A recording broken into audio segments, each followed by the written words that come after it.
ચાવડા છે. હું એમએમબીમાં અભ્યાસ કરું છું. આજનો મારો ટૉપિક થોડો ડિફરન્ટ છે બધા ટૉપિક કરતાં. આજે હું સ્ટોરી કહીશ એક માણસ વિશે જેને લેમ્બોર્ગિની કંપની બનાવી. લેમ્બોર્ગિની કાર તો આપણે બધાએ જોઈ હશે ઓનલાઈન સોશિયલ મીડિયા ઉપર. ઘણા લોકો એ બી જોયું હશે કે ફરારીએ એન્ઝો ફરારીએ સ્પેશિયલી લેમ્બોર્ગિનીને ડિસરિસ્પેક્ટ કરી હતી. એને કીધું હતું કે તું ટ્રેક્ટર ચલાવે છે, તું એક ખેડૂતનો છોકરો છે, તું મને સલાહ ના આપ કે ગાડી કેવી રીતે બનાવી. ધેન એની પછી એને કાર બનાવી. લેમ્બોર્ગિની પહેલાં ટ્રેક્ટર્સ બનાવતા હતા, બટ એની પહેલાંની સ્ટોરી લેમ્બોર્ગિની કેવી રીતે બન્યો અને એકચ્યુઅલમાં નામ શું છે, એનું નામ છે ફેરુચો લેમ્બોર્ગિની. થોડું ઇટાલિયન નેમ છે તો મિસ્ટેક આવી શકે પ્રોનાઉન્સિએશનમાં, પણ ફેરુચો લેમ્બોર્ગિનીનું નામ છે. એની સ્ટોરી આપણે સાંભળશું. એક ખેડૂતનો છોકરો જે વાઇન બનાવતા હતા એનું ફેમિલી બિઝનેસ, એ કેવી રીતે આર્મીમાં ડ્રાફ્ટેડ થયો, કેવી રીતે જેલમાં ગયો, જેલમાંથી છૂટીને કેવી રીતે આર્મીના લેફ્ટ ઓવર જે પાર્ટ્સ હતા એનાથી એને ટ્રેક્ટર્સ બનાવ્યા. ટ્રેક્ટર્સ બનાવીને મિલિયનર બની ગયો. એને કાર્સ બનાવવાની કોઈ પણ જરૂર નથી, મિલિયનર બની ગયો ટ્રેક્ટર્સ વેચીને. પણ ધેન એક વખત એની ફરારી લઈને જતો હતો, ફરારી 250 GT, અને એમાં એને ક્લચનો પ્રોબ્લેમ હતો. અને એને જ્યારે ક્લચ જોયું તો એ ક્લચ સેમ હતું એના ટ્રેક્ટરમાં જે યુઝ કરતો હતો, આઈડેન્ટિકલ હતું, એકદમ સેમ હતું, આઈડેન્ટિકલ હતું. એન્ડ એ શોક થઈ ગયો કેમ કે એના ટ્રેક્ટરમાં $10નું ક્લચ રિપેર કરાવતો હતો એન્ડ સેમ કોસ્ટ ફરારીમાં $1000 પડતી હતી. તો એના વિશે આપણે વાત કરીશું. સ્ટાર્ટિંગ કરી એની અર્લી લાઈફથી. તો એ ઇટલીમાં રહેતો હતો, ઇટાલિયન હતો. એનું નેટિવ શહેર રેનાન્ઝો હતું. રેનાન્ઝોથી આવતો હતો, લોકલ એરિયા ટાઉન હતું અહીંયા. ત્યાં એ લોકો ખેતી કરતા હતા. એમનું વાઇન યાર્ડ, કેશોફિલ્ડિંગ ડ્રિંક વાઇન છે, તો અહીંયા વાઇનની ખેતી ચાલતી હતા. તો સ્ટાર્ટિંગથી એના જે ટ્રેક્ટર્સ હતું એમાં એને રિપેર કરવું, એને કેવી રીતે વધારે પાવર એમાંથી લેવી, એના ઉપર એનું ફોકસ વધારે હતું એઝ કમ્પેર ટુ કેવી રીતે ખેતી કરવી, કેવી રીતે વાઇન બનાવવી, એમાં ઓછું હતું. ફેમિલી ડિસ્પ્યુટ્સ થયા, ફેમિલી બિઝનેસમાં ધ્યાન નથી. બટ ધેન જ્યારે એને ગ્રેજ્યુએશન કરી ત્યારે એને એક ટેકનિકલ યુનિવર્સિટી ત્યાંની હતી, ત્યાંથી એને મેકેનિક્સનું શીખ્યો. એક બ્લેકસ્મિથ કરીને એક હતો અનનોન પર્સન, એની પાસેથી એને આયર્ન વેલ્ડિંગ એન્ડ કેવી રીતે ફોર્જિંગ કરવું, કેવી રીતે પાર્ટ્સને જોડવા એ પણ શીખ્યું. પણ એ ઇનફ નહોતું. જે ફેક્ટરીમાં એ કામ કરવા માંગતો હતો એ ઇનફ નહોતું એની માટે. તો એને શું કર્યું, એનો જે માલિક હતો ડાયરેક્ટ ઓનર, એની પાસે ગયો અને એને એની સ્કિલ બતાવી કે આ મારી સ્કિલ છે, મને તમે હાયર કરો. એ જે ફેક્ટરી હતી એ ટાઈમે વોર મશીન્સ બનાવતી હતી, મિલિટરીની. World War II નો ટાઈમ હતો આ. તો એનું રિપેરિંગ કામ અને મેન્ટેનન્સ ને એ બધું કરતા હતા. સો એને એમાં જોબ લીધી, 1-2 વર્ષ જોબ કરી. જોબ કર્યા બાદ એ પાછો એના હોમટાઉન ઉપર આવી ગયો. એના ફ્રેન્ડ સાથે એને ફરીથી એક વર્કશોપ સ્ટાર્ટ કરી જેમાં એ મશીન રિપેર્સ વગેરે કરતો હતો.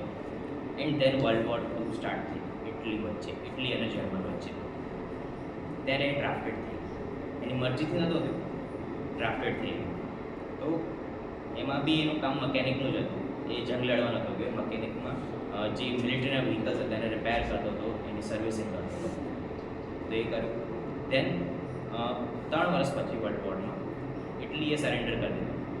એન્ડ જે આઇલેન્ડ ઉપર એ વોર કરતા હતા, ગ્રીસ આઇલેન્ડ, એ જર્મન લોકોના હાથમાં આવી.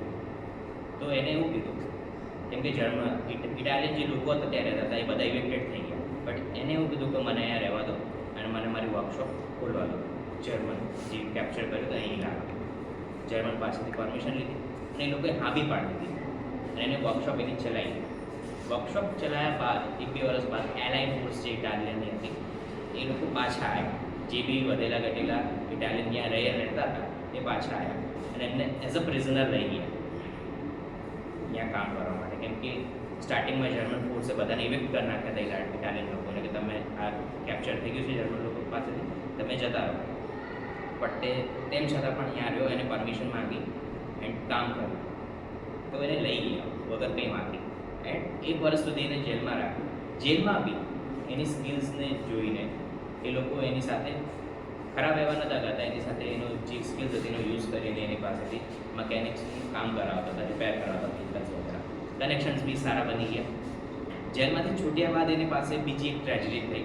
એની જે વાઈફ હતી એનું દેહાંત થઈ ગયું, ડેથ થઈ ગયું. એમનો એક છોકરો હતો, એમને બર્થ દીધા હતા. તો એ પાછો સ્ટ્રેસમાં જતો રહ્યો, પાછી વર્કશોપમાં બિઝી રહેવા માંડ્યો, કામ કરતો હતો એન્ડ કંઈક કરતો રહેતો હતો. દેન આફ્ટર સેવરલ યર્સ એના ફાધરે એને કોલ કર્યો કે મારે એક નવું ટ્રેક્ટર જોઈએ છે. તો એને કીધું હવે મારે ટ્રેક્ટર બનાવવા છે. તો એના માઇન્ડમાં હિટ થયું કે ટ્રેક્ટર્સ કેવી રીતે બનાવવા, કેમ કે એ ટાઈમમાં એટલી જે હતું એ વોરથી હારીને આવ્યું હતું. એની જે શું કહેવાય એની જે પ્રોડક્શન હતી, જે લોકોનું ખર્ચ કરવાનું જે હતું, આપણે એને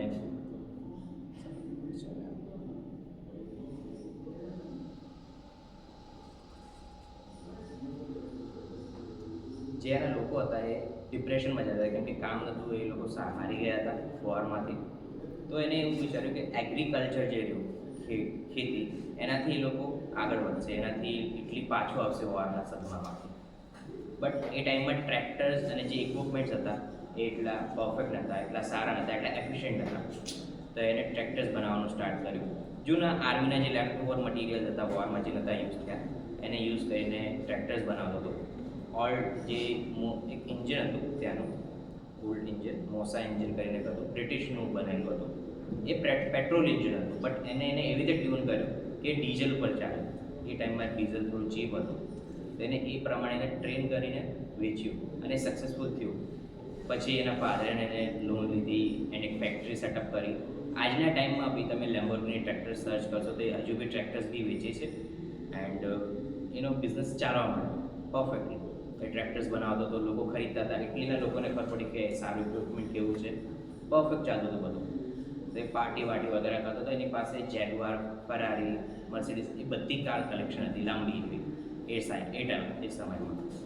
દેન એક દિવસ એ જતો હતો, એને એના ફરારી 250 GT સ્પેશિયલી જે કાર હતી એમાં પ્રોબ્લેમ હતી ક્લચના રિલેટેડ, કે ક્લચ અવાજ બહુ કરતું હતું, સરખી રીતે કામ નહોતું કરતું અને કોન્સ્ટન્ટલી એને રિપેર કરાવવું પડતું હતું. તો એને જેમ મેં કીધું એના મકેનિક પાસે લઈ ગયું, બતાવ્યું કે આમાં શું પ્રોબ્લેમ છે. તો એને જ્યારે જોયું એમ ખોલીને ક્લચ એસેમ્બલી, તો એને ખબર પડી કે આ જે ક્લચ છે આઈડેન્ટિકલ છે મારા ટ્રેક્ટર્સમાં હું જે ક્લચ યુઝ કરું છું. અને ટ્રેજરી એવી થઈ કે જેના ટ્રેક્ટર્સમાં યુઝ કરતો હતો એનો રિપેર કોસ્ટ હતો $10, નહીં 10 યુરોઝ હતો એ ટાઈમમાં. એન્ડ જે ફરારીને પેમેન્ટ આવતો હતો એ 1000 યુરોઝની હતી. એને કીધું આ અનફેર છે. અને ચલો ફરારી એક બ્રેન્ડ નેમ હતું, બટ તો બી આ ક્લચ પ્રોબ્લેમ કેમ આવ્યો? તો એન્ઝો ફરારી પાસે ફરારીનો ક્રિએટર, એને બતાવ્યું કે આ ક્લચમાં આ રીતની પ્રોબ્લેમ છે, તમારે સુધારવી પડે. ત્યારે એન્ઝો ફરારીએ એને કીધું કોઈ એક ખેડૂતનો છોકરો છે, એક ફાર્મર છે, તું ટ્રેક્ટર બનાવે છે, તને સુપર કાર વિશે શું નોલેજ છે? તને સુપર કાર વિશે શું ખબર છે? મારી કાર વર્લ્ડની બેસ્ટ કાર છે, તો તું મને ના શીખવાડ કે કાર કેવી રીતે બનાવે. અને એનો રિપ્લાય આવ્યો છે કે હું તમને તો નહીં બતાવું કાર કેવી રીતે બનાવે, પણ હું આખી દુનિયાને બતાવીશ કે કાર સુપર કાર કેવી હોવી જોઈએ. દેન 9-10 મહિના એને મહેનત કરી. ફરારીના 3x એમ્પ્લોઈઝ એને લીધા, હાયર કર્યા અને એની કાર બનાવી ફરારી 350 GT ફર્સ્ટ કાર. એમાં 4 display, all wheel disc brakes હતી, V12 એન્જિન હતું એની અંદર, રિયર વ્હીલ હતું, જોરદાર કાર હતી. જ્યારે એ લોન્ચ થઈ શોમાં ત્યારે જે પબ્લિક હતી એ એકદમ પાગલ થઈ ગઈ ગાડીને જો, કેમ કે ગાડીને એવી રીતે ટ્યુનઅપ કરી હતી કે લોકોએ પહેલાં કોઈ દિવસ જોઈ જ નથી, કેમ કે લેમ્બોર્ગિની ટાઈમમાં હતી ને ફરારી રૂલ કરતી હતી. તો ટક્કર કોમ્પિટિશન આવ્યું. તો એ જે કાર હતી એ સક્સેસફુલ ગઈ. વિરુદ્ધે બીજી કાર્સ બનાવવાનું સ્ટાર્ટ કર્યું. ધીરે ધીરે એને એક સુપર કાર બી બનાવી, જેનો તમે સર્ચ કરશો વર્લ્ડ સુપર કાર તો મિયોરા P400 કરીને એક કાર છે, એક સુપર કાર છે. એ લેમ્બોર્ગિનીએ બનાવી હતી. ફેરુચોને ખબર નથી કે આ કારનો આઈડિયા આવ્યો ક્યાંથી, એના ટીમમેટ્સે કર્યો હતો આઈડિયા. એને કશું જ આઈડિયા નહોતો કે આ કાર કેવી રીતે બનશે, શું છે શું નહીં. બટ એ જ્યારે કાર બની, ફર્સ્ટ રિયર મિડ લેઆઉટવાળી કાર હતી, રિયર મિડ એન્જિનવાળી. એન્ડ એવી સુપર કાર હતી કે આજના ટાઈમમાં બી જે સુપર કારના હાઇપર કાર બને છે એ રિયર મિડ સેક્શનમાં બને છે. એને જોઈને એની પરથી શું કહેવાય ઇન્સ્પિરેશન લઈને ત્યાં ધીરે એ લોકોએ બતાવતા કે એમની ફ્રેન્ચાઇઝીસ ધીરે બીજી કાર્સ બનાવતા કે બહુ બધી કાર્સ છે. મને નામ નહીં લો કેમ કે બહુ અજીબ નામ છે એના. બટ તેને એક ટાઈમ આવ્યો, ફરુચો એની ઉંમર ખવાય તેને અર્લી રિટાયરમેન્ટ લઈ લીધું. એન્ડ થોડા ઘણા શેર હતા એના છોકરાના નામે કરી દીધા. એને તેને પછી એક લાઇફસ્ટાઈલ કંપની બનાવી લક્ઝરી વોચીસ વિલાસીસ અને બધાની. દેન જે બાકી મેઇન કંપની હતી જે કાર બનાવતી હતી એ ડૂબી ગઈ હતી, એકદમ ડૂબી ગઈ હતી ખાડામાં, કેમ કે મેઇન ઓનર જતા રહ્યા હતા, જે બીજા હતા એ હેન્ડલિંગ કરવાવાળા હતા નહીં. તો બે ફ્રેન્ચમેને લીધી એ કાર કંપનીને. એ લોકોએ પણ લીધાના શોર્ટ પીરિયડ ઓફ ટાઈમમાં લોસમાં એને વેચી નાખી. પછી પરથી જે બીજી કંપની લીધી એને બી વેચી નાખી. આવું સેવરલ ટાઈમ્સ થયું ટિલ BMW વોક્સવેગન ગ્રુપની ઓડી એને આને એક્વાયર કરી. એને આને કીધું કે અમે આ ગાડીને લીડર કરશું, અમે આની પર કામ કરશું. તો એને આ કંપનીને રિવાઇવ કરી, એમાં લીડરશિપ એમને નાખી. આજના ટાઈમમાં બી જ્યારથી ઓડીએ લેમ્બોર્ગિની કંપનીને લીડરશિપ સંભાળી ત્યારથી લેમ્બોર્ગિનીની સેલ્સ સ્કાય રોકેટ થઈ. જે પહેલાંના ટાઈમમાં 1960-ના ટાઈમમાં જે લેમ્બોર્ગિની હતી એ આજના ટાઈમમાં થઈ ગઈ. એમને સૌથી પહેલી ગલાર્ડો કાઢી કાર લેમ્બોર્ગિનીની, દેન લેમ્બોર્ગિની ટોરસ, એન્ડ એની બાદ લેમ્બોર્ગિનીની બહુ બધી એવી કાઢી ઓડીના માર્ગદર્શન છે જે સક્સેસફુલ ગઈ. તો આ એક સીટ હતી કે જે ફરોજો લેમ્બોર્ગિની હતો એને બહુ બધી ટ્રેજેડી જોઈ જીવનમાં. એ જેલમાં બી ગયો વગર વાગે, ફેમિલી બિઝનેસમાં બી ના રહ્યો, એ મકેનિક બન્યો, એને કંપની બી બનાવી, ટ્રેક્ટર બનાવીને ખુશ હતો, એને કઈ જરૂર હતી કાર્સ બનાવવાની. એ ટ્રેક્ટર બનાવીને બી મિલિયનર બની ગયો હતો, એને જે કરવું બી કરી શકતો હતો. પણ એને છોટી નાની એવી પ્રોબ્લેમ કાઢી ફેરારીની અંદર અને એની ઉપર એને કામ કર્યું, એની ઉપર આટલી મોટી કંપની બનાવી. તો હું ખાલી એટલું જ કહીશ કે જીવનમાં બી આવી નાની નાની ક્યાંક એવી વસ્તુ હોય છે જેની પર આપણે ફોકસ નથી કરતા, એની પર આપણે ફોકસ કરીએ તો આપણે એની પરથી બહુ બધું આઉટકમ કાઢી શકીએ છીએ. Thank you.